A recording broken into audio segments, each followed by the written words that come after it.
अस्सलाम वालेकुम नाजरीन, मैं Asad Abbas Bhatt advocate high court हाजिर खिदमत हूँ कुछ नई कानूनी आइनी और सियासी खबरों के साथ जो शायद आपके इल्म के अंदर इजाफा कर सकती है। नाज़रीन, आज की जो सबसे बड़ी खबर जो है वो अदालती मैदान से या कानून के मैदान से वो ये है कि जनाब एक इतराज़ उठाया था ऑनरेबल जस्टिस मंसूर अली शाह साहब ने कि जनाब आपने जो है वो मैं नहीं बैठूँगा, एक कमेटी जो कि प्रैक्टिस एंड प्रोसीजर एक्ट का लॉ है उसके तहत डिसाइड करती है कि कौन सा बेंच बनेगा, कौन सा केस जो है वो किस ऑनरेबल जज के पास जाएगा। उन्होंने उसके अंदर बैठने से इनकार कर दिया था और उसकी बुनियादी वजह जो ऑर्डिनेंस था practice and procedure act 2024 ordinance वो था, और उसके मुताबिक जो है वो ये था कि जनाब एक तो जो मोस्ट सीनियर जज हैं जो कि मंसूर अली शाह साहब है वो होंगे, चीफ जस्टिस साहब होंगे और तीसरे जिनको चीफ जस्टिस साहब नॉमिनेट करेंगे। तो उन्होंने कहा कि जनाब एक खात तो उन्होंने लिखा कि जनाब मैं तो नहीं बैठूंगा और मेरी ये शराइतें हैं कि फुल बेंच इसके बारे में फाइंडिंग दे या इसके अंदर जो है वो आप जस्टिस जो है वो मुनीब अख्तर को कमेटी से जो खारिज किया है उसकी आप वजूहात बैठाएं, उसके ऊपर उन्होंने सवाल किया था। तो आज उन्होंने ऑनरेबल जस्टिस चीफ जस्टिस काजी फाइज ईसा साहब ने ये बता दिया, उनके मदरजात तो सामने नहीं आए लेकिन 11 जो है वो वजूहात उन्होंने बताई हैं जिस वजह से उन्होंने जस्टिस मुनीब अख्तर को कमेटी में शामिल ना करने की जो है वो बेसिस बताई हैं।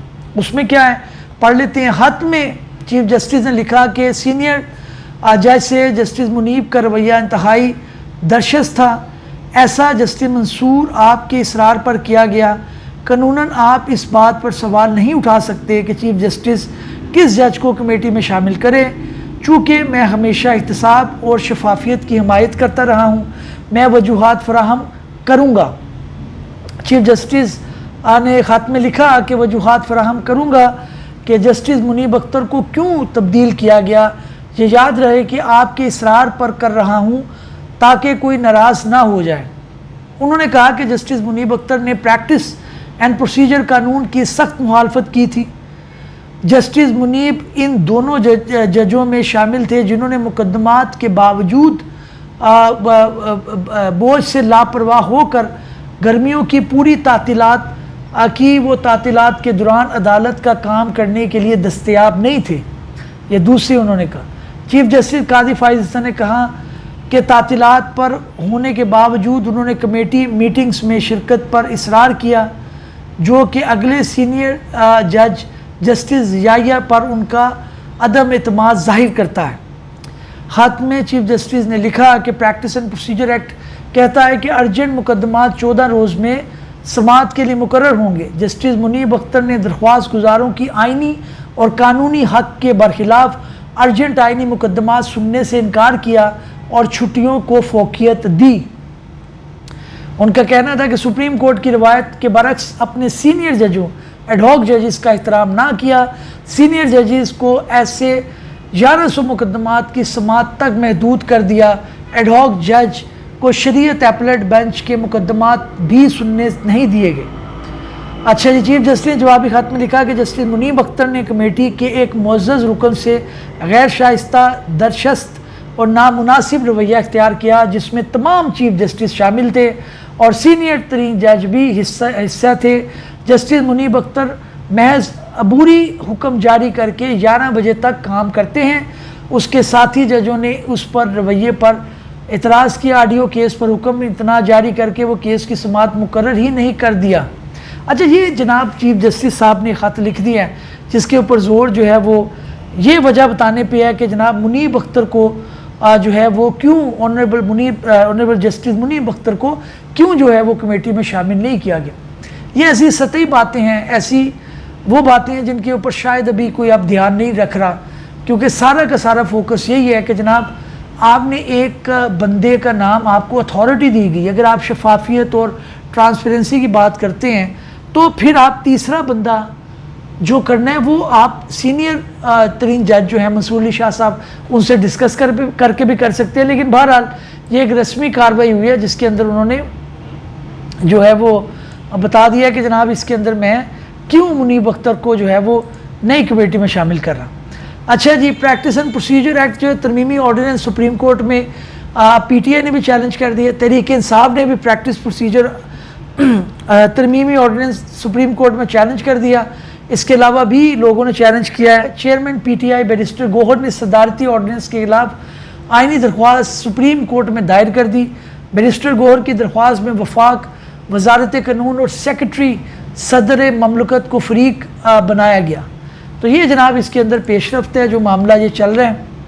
इसके अलावा जनाब जो कोर्ट की खबर है वो ये है कि जनाब जो एक ऐसे जो गवर्नमेंट के मुलाजमीन हैं जिनके बच्चों को नौकरी देने का मामला, ये वही मामला है जो बांग्लादेश के अंदर हुआ है, उसी से मिलता जुलता मामला है ये। इसके अंदर एक पिटिशन फाइल थी ऑनरेबल सुप्रीम कोर्ट के सामने, उसके अंदर उन्होंने जजमेंट को रिज़र्व कर लिया है। उसके क्या हद हाल है ज़रा पढ़ते हैं। सुप्रीम कोर्ट ने सरकारी मुलाजमीन के बच्चों को नौकरियां देने के हवाले से पॉलिसी पर फैसला महफूज कर लिया। चीफ जस्टिस पाकिस्तान काजी फाइज ईसा की सरबराही में 3 रुकनी बेंच ने सरकारी मुलाजमीन के बच्चों को कोटे पर मुलाजमत देने से मुतल्लिक केस की समाअत की। अदालत में एडिशनल अटॉर्नी जनरल ने कहा कि पेशावर हाई कोर्ट के हुक्म के खिलाफ सुप्रीम कोर्ट में अपील ज़ेर समाअत है। समाअत के दौरान चीफ जस्टिस ने कहा कि सरकारी मुलाजमीन के बच्चों को नौकरियां देना, कोई कानून बताएं या लॉजिक दें, हर हुकूमती पॉलिसी की कोई लॉजिक तो होनी चाहिए। जस्टिस काजी फाइज ईसा ने कहा कि कल चीफ जस्टिस के बच्चों को सरकारी नौकरी देने की पॉलिसी बना दें तो फिर मुझे सेक्शन ऑफिसर का जवाब देने की बजाय कानूनी बात करें। उन्होंने कहा कि रिटायर्ड होने वालों को पेंशन तो मिलती है, पेंशन के बावजूद ये ठेका लेने की क्या ज़रूरत है। अदालत में एडिशनल अटॉर्नी जनरल ने कहा कि पंजाब हुकूमत सर्विस रूल में तरमीम करके बच्चों का कोटा ख़त्म कर दिया।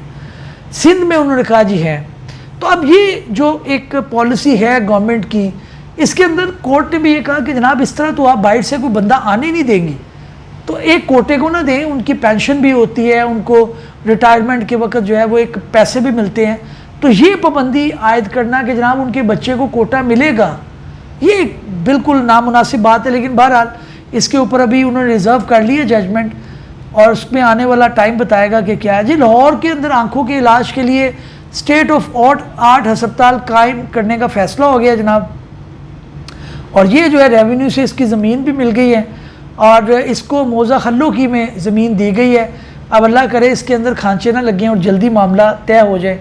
अच्छा, इसके अलावा तोशाखाना 2 केस में बानी PTI बुशरा बीबी पर फ़र्द जुर्म आयद करने की तारीख मुकर्रर हो गई है। अब इसके अंदर क्या तारीख पड़ी है वो देख लेते हैं जनाब। इसके अंदर उन्होंने 28 सितंबर तक मुलतवी कर दिया है। 28 सितंबर को ये मामला चलेगा। उमर अयूब साहब अपोजिशन लीडर हैं PTI के, जो है वो ज़ाहिर लीडर। उनका शिकवा आया कि 1.5 माह हो गया बानी से मुलाकात करने नहीं दी जा रही। तो जनाब क्यों करने दें, आप अंदर जाके गवर्नमेंट के खिलाफ पॉलिसीज़ बनाएंगे तो गवर्नमेंट तो ये अफोर्ड नहीं करती। तो ये शिकवा करना बड़ी अजीब सी बात है। रिट फाइल करनी चाहिए, कानूनी दरवाज़ा खटखटाना चाहिए, क्योंकि आपको आसानी से तो कुछ इस तरह से मिलने वाला नहीं है। आपको अपनी एड़ी चोटी का जोर लगाना पड़ेगा, फिर जाकर उसके अंदर कोई मामला किसी घर पर बैठेगा। शहबाज शरीफ साहब ने जनाब बिल गेट्स से मुलाकात कर ली है और उन्होंने जो पोलियो के मुहिम चलाई हुई है, उनकी फाउंडेशन ने गेट्स फाउंडेशन, उनके ताउन को उन्होंने सराहा है। और शहबाज शरीफ साहब मुलाकात तो करते हैं, लेकिन ज़ाहिर है उनसे कुछ सीखना भी चाहिए। और टेक्नोलॉजी के मैदान के अंदर पाकिस्तान के जो नौजवान हैं उनकी भरपूर मदद करनी चाहिए, लेकिन गवर्नमेंट अपने ही जो मसाइल है उससे निकल नहीं पा रही। एक अभी वीडियो वायरल हो रही थी जिसके अंदर कोई काजी फाइज ईसा जो है बाहर के मुल्क में है, वो वहाँ से जो है वो डोनल्ड्स ऑर्डर कर रहे हैं। तो एक डोनल्ड बनाने वाले ने कहा कि आप फाइज ईसा हैं, उन्होंने कहा जी हाँ। तो उन्होंने कहा जी आप पे लानत है। उनको समझ नहीं आ रही थी, फिर उनकी मिसिस ने बताया। देखिए बात यह है कि हर बंदे की एक पॉलिसी होती है, एक जूरिस्प्रूडेंस होती है।